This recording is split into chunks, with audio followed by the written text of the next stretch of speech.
আমাৰ বাবে এটা বিশেষ দিন, কিয়নো আজি আমাৰ ককা শ্ৰীযুত সুৰেন দাসদেৱৰ দুখনি গ্ৰন্থ উন্মোচন হৈছে। এখন তেওঁৰ নিজে লিখা লেখাসমূহৰ সংকলন আৰু এখন হৈছে বেলেগৰ দ্বাৰা তেওঁৰ গুণমুগ্ধই লিখা, তেওঁৰ ওপৰত লিখা এখন কিতাপ। আৰু যিহেতু গম পাইছোঁ এখনৰ নাম শিক্ষা কাণ্ডাৰী, যি গুণমুগ্ধই তেওঁৰ ওপৰত লিখিছে, আৰু আনখন সংকলনৰ নাম হৈছে খোজ। আৰু this is a very auspicious day for us, কাৰণ এইখন কলেজত ককাই জন্ম লগ্নৰ পৰাই জড়িত হৈ আছে, প্ৰায় 1996লৈকে অৱসৰ লোৱালৈকে। আজি এই দিনটোত এইখন কলেজতে আমি এনেকৈ সকলো ৰাইজৰ মাজত এনেকৈ উন্মোচন কৰিবলৈ পাই নথৈ আনন্দিত হৈছোঁ আৰু উৎসাহিত হৈছোঁ প্ৰায়। তাৰোপৰি আমাক নিজকে ধন্য মানিছোঁ।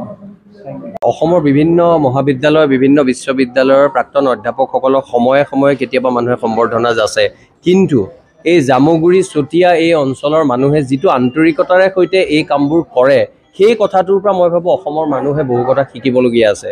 আজি সুৰেন দাসদেৱ তেওঁ শাৰীৰিকভাৱে অলপ অসুস্থ, কিন্তু তেখেতৰ গ্ৰন্থ উন্মোচন কৰিবলৈ ডক্টৰ সুশীল গোস্বামী, ডক্টৰ ক্ষীৰধৰ বৰুৱা আৰু এইটো অঞ্চলৰ আপোনাৰ চতিয়া সমষ্টিৰ বিধায়ক নিৰ্বাচনৰ বতৰতো 3.5 ঘণ্টা সময় ধৰি আছে, আৰু লগত বহুতো অৱসৰপ্ৰাপ্ত অধ্যাপক অধ্যাপিকা, নতুন প্ৰজন্মৰ ছাত্ৰ ছাত্ৰী আছে।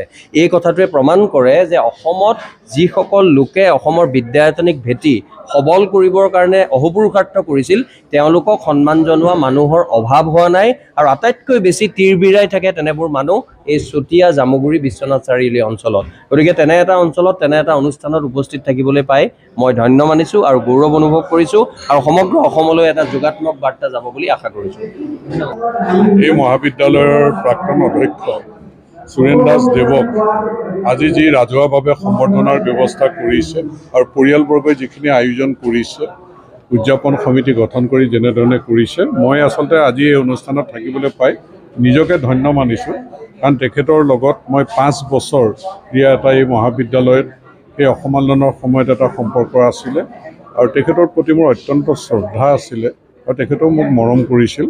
গতিকে তেখেতৰ মই আজি দীৰ্ঘায়ু কামনা কৰিছোঁ, সুস্বাস্থ্য কামনা কৰিছোঁ, আৰু তেখেতৰ যিখিনি গুণমুগ্ধ বা আমাৰ ডক্টৰ ময়ূৰ বৰুৱা ডাঙৰীয়া উপস্থিত থাকিল, সুশীল গোস্বামী দেৱ, ক্ষীৰ বৰুৱা দেৱ, যিখিনি কথা বতৰা তেখেতৰ সম্পৰ্কত ক'লে আমি সকলোৱে শুনিলোঁ। আমি সঁচাকৈ এই সভাখনত উপস্থিত থাকিবলৈ পাই নিজকে ধন্য মানিছোঁ, তেখেতৰ দীৰ্ঘায়ু আৰু সুস্বাস্থ্য কামনা কৰিলোঁ। পদ্ম হাজৰিকা ডাঙৰীয়াৰ কথাত তেনে কৃত্ৰিমতা নাই, আন্তৰিকতা আছে। গতিকে বিদ্যায়তনিকভাৱে দুজন প্ৰজ্ঞাৱান ব্যক্তিয়ে তেখেতৰ পৰা বিশ্লেষণ আৰু অতি আন্তৰিকতা নিষ্ঠাৰে সৈতে আপোনালোকৰ মৰমৰ বিধায়কে কৰা